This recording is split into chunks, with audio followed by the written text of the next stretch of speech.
हरियाणा की हर अपडेट के लिए बेल आइकन दबाएं और सब्सक्राइब करें STV हरियाणा न्यूज।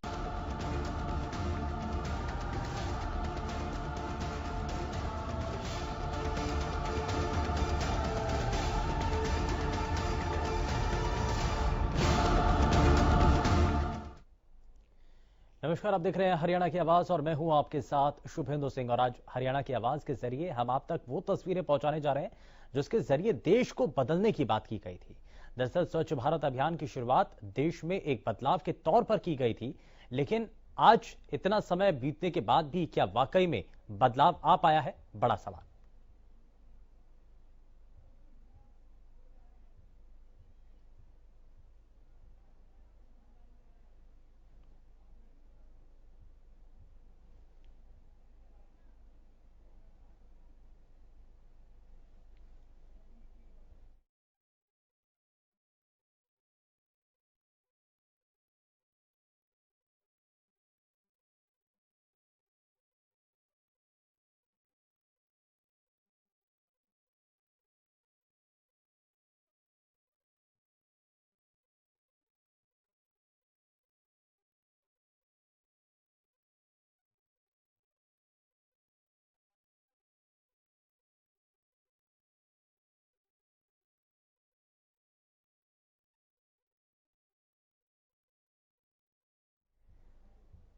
लगातार इन तस्वीरों को देख करके आप ये समझ गए होंगे कि आज का विषय स्वच्छता के ऊपर है और स्वच्छता के विषय को लेकर के आज आप अपने इलाके की तस्वीर को भी हमारे इस मंच के जरिए साझा कर सकते हैं। बता सकते हैं कि गंदगी से परेशान जब आम लोग हैं, ये तस्वीरें आप देख रहे हैं हरियाणा के अलग अलग इलाकों से जो अभी तक की तस्वीरें हमारे तक पहुंची हैं, हमारे पास तक पहुंची हैं, वो हम आपको दिखा रहे हैं। हम आपको इन तस्वीरों के जरिए ये दिखाने और बताने की कोशिश कर रहे हैं कि बदलाव के लिए जिस अभियान की शुरुआत की गई थी, क्या वाकई में अब ये अभियान का जो मकसद था, क्या वो पूरा हो पाया है, नहीं हो पा रहा है, उसमें बाधाएं कहां कहां आ रही हैं।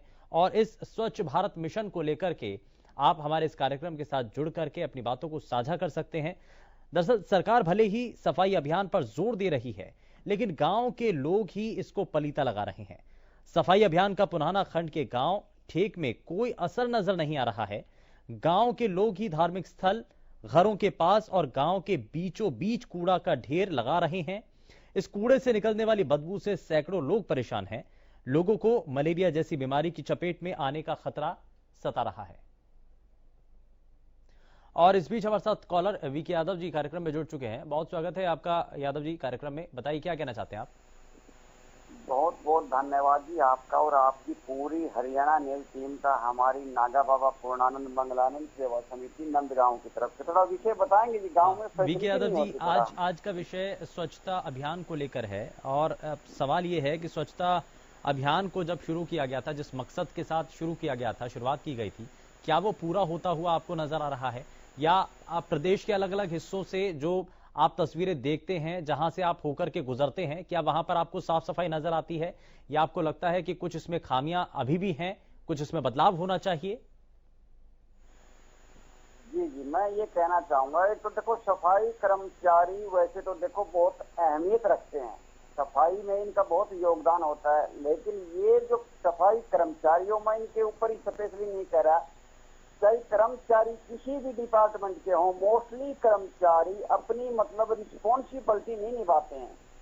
जब तक ऊपर से जवाबदेही जो तय नहीं होगी इनकी, तब तक जनता को फीडबैक नहीं मिल सकता। इनके ऊपर कम से कम कर्मचारियों का एक सिस्टम ऐसा होना चाहिए, एक तो इनका सैलरी से कुछ काटने का प्रावधान होना चाहिए। पैसा जेब से कटेगा नहीं इनका, जब वर्क नहीं करेंगे ड्यूटी जी, तो इनको थोड़ा ऐसा फीलिंग होगा कि हमने जनता की देखो सेवा नहीं की, भगवान ने हमें मौका दिया है, शंकर भगवान ने, और हमने ड्यूटी में लापरवाही बरती है। GOD गॉड, जनरेटर, ऑपरेटर और डिस्ट्रॉयर, ब्रह्मा विष्णु महेश का एक ये होता है, लेकिन GOD गॉड की एक फुल फॉर्म और भी होती है, गो ऑन ड्यूटी जी, कि निष्ठापूर्वक ड्यूटी पर जाओ। लेकिन 70-70 हजार रुपए जो कर्मचारी तनख्वाह लेते हैं, वो 70 रुपए का भी फीडबैक नहीं है। लेकिन जब दिल्ली और चंडीगढ़ वाले ही हमारे वो नेता हमारे मोस्टली जो भ्रष्ट हैं, भ्रष्टों को जो मोस्टली टिकट मिलती है, तो वो नीचे जो कर्मचारी जब ऊपर जो एक तो राजा के ऊपर डिपेंड होता है, जो प्रतापी राजा होगा, धर्मपरायण राजा होगा। अब जैसे मनोहर लाल जी खट्टर हैं कि ईमानदार राजा हैं, धीरे धीरे सुधार हो रहा है, मानते हैं। 70 साल से कुशासन का जो कांग्रेस का था, कर्मचारी फ्री का खाते थे, और अब जो कर्मचारी हैं उनको फीलिंग होने लग गया और ड्यूटी तो तुम्हें करनी ही पड़ेगी। अब मोदी जी से क्यों कर्मचारी इतना वो करते हैं? क्योंकि मोदी जी ने फीडबैक लेना शुरू कर दिया, और वाकई में होना भी यही चाहिए। जो धर्मपरायण राजा होगा मोदी जैसा, तो वो फीडबैक जनता से अपना प्रजा का जो पालन करेगा वो धर्मपरायण रूप में करेगा। तो ये कर्मचारी जो सफाई कर्मचारी, हम गांव की तस्वीर ले लेते हैं, नंदगांव की बता देता हूँ मैं आपको जी। सफाई कर्मचारियों का कोई भी फीडबैक नहीं है। पहले तो सभी कर्मचारियों को सरपंच जो होते थे वो उनके पैसे खा जाते थे, क्यों? वो निकलवाते थे पैसे, उनके माध्यम से आते थे सैलरी, तो कुछ पैसा 50% उनका कुछ कमीशन हो जाता था। बोला आप कुछ ले लो, हमें भी कुछ दे दो खाने का, सफाई तुम्हें करनी नहीं, कोई हम तुम है मिले हुए हैं, सफाई की क्या जरूरत है? तो ये सिस्टम है इनका बदलाव। तो एक तो इनका जो सिस्टम ऐसा होना चाहिए कि काम किया है, एक रजिस्टर होना चाहिए जनता के पब्लिक के बीच में।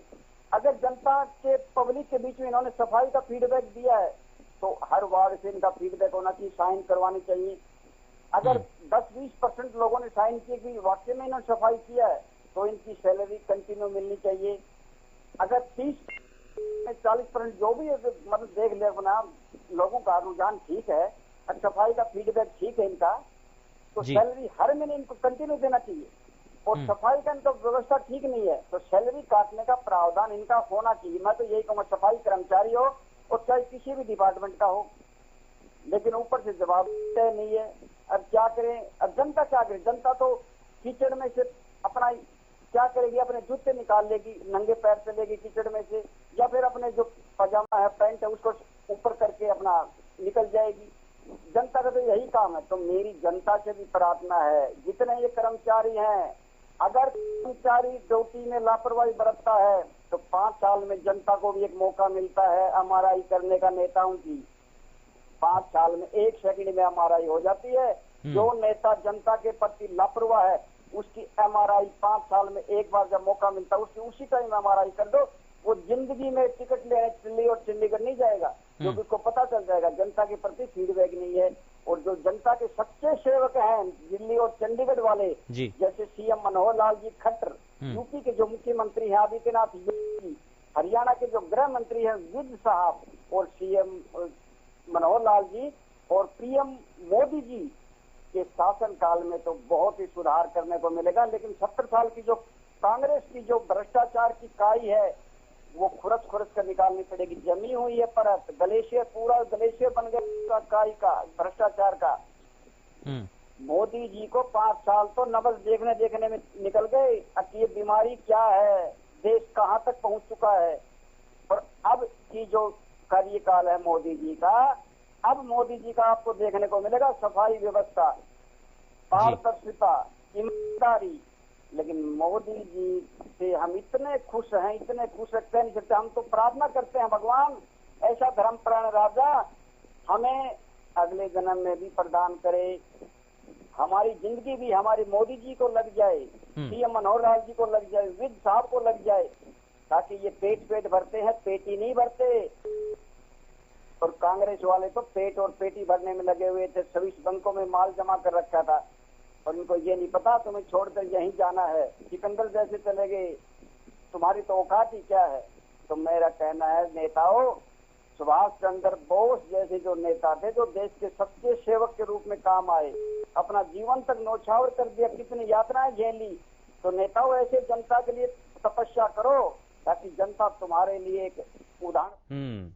और ये बहुत सारी महत्वपूर्ण बातें बीके यादव जी ने बताई। खैर बहुत शुक्रिया बीके यादव जी, आप हमारे साथ कार्यक्रम में जुड़े और आपने जिस रूप में अपने इलाके और प्रदेश और देश के बारे में जो आज की स्थिति बनी हुई है उसके बारे में आपने बताया। लेकिन आप भी अगर कुछ बताना चाहते हैं, अगर आप कुछ कहना चाहते हैं, कुछ सुझाव यदि आपके पास है, कोई राय आप यदि देना चाहते हैं, तो हमारे इस कार्यक्रम के जरिए जुड़ करके आप अपनी बातों को साझा कर सकते हैं। गंदगी के बीच रहने को लोग आखिर मजबूर क्यों हैं? स्वच्छ भारत मिशन में आखिर देश कितना साफ हो चुका है और कितना साफ होना अभी बाकी है? आपको लगता है कि लक्ष्य ज्यादा दूर है? क्या सिर्फ अभियान चलाने से देश साफ हो पाएगा, स्वच्छ हो पाएगा? स्वच्छता को लेकर आखिर लोग कितने जागरूक हैं? क्या पहले के मुकाबले आप अंतर देखते हैं? क्या पहले के मुकाबले पहले से लोग साफ सफाई ज्यादा रखते हैं या नहीं? ये अपने आप में आपको सोचना होगा। ये सबसे बड़ा सवाल है जो कि सबसे पहले आपको अपने आप से पूछना होगा। और यहां ऐसे ही आप भी हमारे इस कार्यक्रम के साथ जुड़ करके आप फोन के जरिए हमें बता सकते हैं कि आपके इलाके में क्या सफाई होती है? क्या आपके घर पर सफाई कर्मी पहुंचते हैं? आपके सड़कों को साफ किया जाता है? स्वच्छता का जो नारा दिया जाता है क्या उसको पूरा किया जा रहा है? और ऐसी ही बातों को आपको हमें बताना होगा इस कार्यक्रम में फोन करके। लगातार टीवी स्क्रीन पर नंबर फ्लैश हो रहे हैं जिनके जरिए आप हमारे इस मंच के साथ जुड़ करके अपनी बातों को साझा कर सकते हैं। आप बताइए हमें कि आपके इलाके में क्या परेशानी है? साफ सफाई हो रही है या नहीं हो रही है? सफाई व्यवस्था सही रूप से चल रही है? स्वच्छ भारत मिशन क्या वाकई में पूरा हो पा रहा है? पूरा हो पा रहा है? यदि ऐसा आपको लगता है तो आप उसके लिए भी हमें बताइए। अगर आपको लगता है कि इसमें कोई खामी है तो भी आप हमें बताइए। तो ये जो है कई ऐसी चीजें हैं जिनको लेकर के आपको अपना फोन उठाना है और फोन के जरिए इस नंबर को डायल करना है और सीधे आपका जो संपर्क है वो हमारे इस कार्यक्रम से होगा, इस मंच से होगा। आप हमें बताइए कि गंदगी के बीच लोग जब रह रहे हैं, अगर आपके सामने भी ऐसी परिस्थितियां बन रही हैं तो आप ऐसे में क्या करेंगे? प्रशासनिक अधिकारियों के पास जाएंगे आप, नेताओं के पास जाएंगे आप? लेकिन आपको इस कार्यक्रम के जरिए जुड़ करके आपकी हर एक परेशानी का हल इस कार्यक्रम के जरिए हो सकता है। आपको बस करना कुछ नहीं, अपना फोन उठाना है, इस नंबर को डायल करना है और सीधे हमारे इस मंच के जरिए आप अपनी बातों को साझा कर सकते हैं।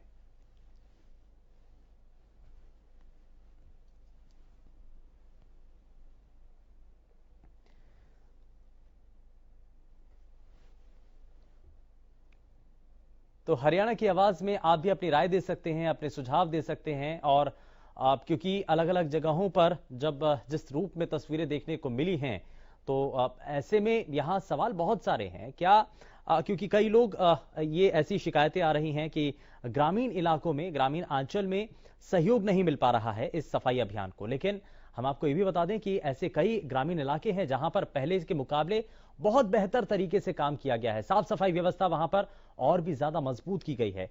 कई ऐसे शहरी इलाके हैं जो कि पीछे रह चुके हैं उन ग्रामीण इलाकों से। तो ऐसी ही जगहों के बारे में हमें जानना है, हमें समझना है और साथ ही साथ हमें उनको एक आइडियल के तौर पर मान करके अपने इलाके में भी कुछ उसी रूप में विकास करना होगा। हमें अपने इलाके में साफ सफाई रखनी होगी। स्वच्छता का नारा जो देश भर के अंदर दिया गया था, उस नारे को हमें साकार करना होगा। चाहे वो अस्पताल हो, चाहे वो दूसरे हमारे सार्वजनिक जगह हों, वहां सभी जगहों पर हमें साफ सफाई रखनी होगी। और ये जो साफ सफाई की जिम्मेदारी है वो सार्वजनिक रूप से सभी की है। उसमें सभी का सहयोग होना चाहिए, सभी लोगों की उसमें भूमिका होनी चाहिए, ताकि जो पूरा संदेश है वो पूरे देश भर के अंदर सभी लोगों के पास तक जा सके और सभी लोग उसके सहभागी बन सकें।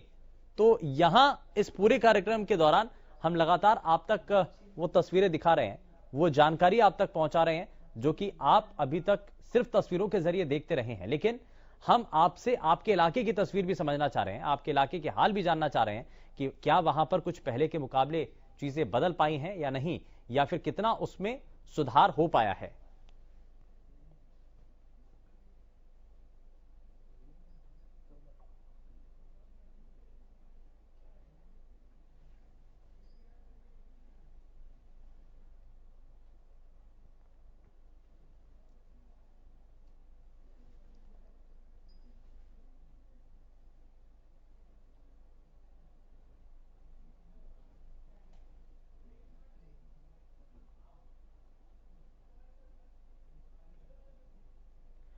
और हरियाणा की आवाज में लगातार आपके इस विषय को लेकर के आप हमें बता सकते हैं, आप क्या कहना चाहते हैं, अपनी राय दे सकते हैं, सुझाव दे सकते हैं। लेकिन छोटे ब्रेक के बाद आप सभी का स्वागत है हरियाणा की आवाज में। जरा जल्दी से आगे बढ़ते हैं और आपको एक बार फिर से उन्हीं तस्वीरों को दिखाते हैं और आपको वो उस योजना के बारे में, उस अभियान के बारे में, उस जो जन भागीदारी के साथ जिस कार्यक्रम को शुरू किया गया था, जरा उसके बारे में एक बार फिर से दिखाते हैं। दरअसल आप ये तस्वीरें जो देख रहे हैं, ये आप स्वच्छ भारत अभियान को लेकर के जो पलीता लगाया जा रहा है उसकी वो तस्वीरें हैं जो कि प्रदेश के अलग अलग हिस्सों से सामने आई हैं। दरअसल सरकार भले ही सफाई अभियान पर जोर दे रही हो, लेकिन उसके बावजूद भी अब बहुत सारे ऐसे संस्थान हैं, बहुत सारे ऐसे लोग हैं जो कि इस सफाई अभियान को पलीता लगाते हुए नजर आ रहे हैं। सफाई अभियान का पुराना खंड के जो ठेक गांव है, वहां पर कोई असर नजर नहीं आ रहा है। गांव के लोग धार्मिक स्थल, घरों के आसपास और गांव के बीचों बीच कूड़े का ढेर लगा रहे हैं। इस कूड़े से निकलने वाली बदबू से सैकड़ों लोग परेशान हैं। लोगों को मलेरिया जैसी बीमारी की चपेट में आने का खतरा सताने लगा है। इतना ही नहीं, लोगों ने कूड़ा डालकर नालियों को बंद कर दिया। गांव की पक्की फिरनी पर भी लोगों ने खोड़ बनाकर पशुओं को बांधकर कब्जा कर लिया, जिससे रास्ता भी छोटा हो गया और लोगों को परेशानी भी ज्यादा होने लगी। फिरनी के साथ साथ जो नाला बना हुआ है वो भी कूड़ा डाल करके उसको बंद कर दिया गया है और अब इसकी वजह से जो पानी है वो आगे जा नहीं पाता है। गांव के जो ठेकेदार हैं वो बताते हैं कि चकबंदी के समय सरकार ने उनके गांव की फिरनी के साथ साथ लोगों को कूड़ा डालने के लिए गड्ढे दिए थे। अब ये गड्ढे गांव के बीचों बीच आ चुके हैं और चारों तरफ मकान और मस्जिद बन चुकी हैं। गड्ढों में लोग कूड़ा, गोबर, गंदगी, यहां तक के जानवर तक डाल देते हैं और उनके मकान इन गड्ढों के सामने और बराबर बन गए हैं। तो ऐसे में परेशानी उनके लिए और भी ज्यादा बन जाती है। और हमारे साथ उमंग शौरान हमारी संवाददाता ऑफलाइन पर जुड़ चुके हैं। उमंग, ये जो अभी तक स्वच्छता के दावे किए जाते हैं और अलग अलग जगहों पर, प्रदेश के अलग अलग हिस्सों से जो जानकारियां मिल रही हैं, खाने पीने के सामानों में गुणवत्ता की ध्यान नहीं रखा जाता है, ये परेशानियां जो है वो देखने को मिलती हैं, क्या भी जानकारी है? जी बिल्कुल, देखिए ये इस तरह के गंभीर मामले सामने आ रहे हैं जिसमें कोविड केयर सेंटर में मरीज के खाने में कॉकरोच मिलने का मामला सामने आया है। दूसरी तरफ शौचालयों के साफ ना होने का, तीसरी तरफ सैनिटाइजर की उपलब्धता ना होना, चौथी तरफ कोविड केयर सेंटर में मधुमक्खी और मच्छरों व कबूतरों का होना। ये तमाम इस तरीके के कई वीडियो और फोटो सामने आए हैं कोविड केयर सेंटर पंचकुला के, जो प्रशासन द्वारा की गई व्यवस्थाओं को लेकर कई सवाल खड़े करते हैं। जिसको लेकर आपको यह भी मैं बताना चाहूंगी कि ये वीडियो और फोटो खुद कोविड केयर सेंटर में भर्ती संक्रमित जो मरीज है, कोरोना संक्रमित मरीज जिनका इलाज चल रहा है, उनके द्वारा ये बनाकर और वायरल किए गए हैं और मीडिया तक पहुंचाए गए हैं ताकि इन मामलों को उठाकर प्रशासन तक पहुंचाया जा सके और कोई समाधान निकल सकेगी। तो अभी तक उमंग इस मामले में कोई एक्शन हो सका है? देखिए, इस मामले में तुरंत पंचकुला की civil surgeon doctor Rajneesh Kaur ने एक्शन लेते हुए जांच कमेटी बिठा दी है। जांच कमेटी इस मामले में जांच करेगी या रिपोर्ट तैयार करेगी और जो भी लापरवाह कर्मचारी या जो भी व्यक्ति इस मामले को लेकर लापरवाही जिसके सामने आएगी उसके खिलाफ एक्शन लेने की बात भी कही गई है। यहाँ तक कि पंचकुला जिला उपायुक्त मुकेश कुमार आहूजा ने भी इस मामले में जांच की बात कही है, उन तक ये मामला पहुंचाया गया जी। उमंग, लेकिन कई बार ऐसा होता है कि तस्वीरें कम आती हैं और उससे ज्यादा मामले सामने आ जाते हैं। तो ये तो पहली बार हुआ कि तस्वीरें भी सामने आ गई हैं। क्या मरीजों का कहना है कि इससे पहले भी ऐसा ही खाना मिलता था? नहीं, देखिए ये आपको बता दें कि खाने को लेकर पहली बार इस तरह की शिकायत सामने आई है और इसमें जो हमने अपनी जानकारी प्राप्त की है सूत्रों के अनुसार, उससे पता चला है कि इन कोविड केयर सेंटर में खाना जो है आउटसोर्सिंग के तहत आता है, जिसमें दूसरी कंपनी को, एजेंसी को ये ठेका दिया गया है और ऐसे में ये लापरवाही जो है उनकी तरफ से भी मानी जा सकती है, जिस पर अभी जांच के बाद ही कुछ कहा जा सकता है। चलिए, बहुत शुक्रिया उमंग इस पर जानकारी देने के लिए। तो ये पंचकुला से जो मामला था, कोविड केयर सेंटर की हालत जो बदतर नजर आती है, कोरोना मरीजों के खाने में कॉकरोच निकले हैं।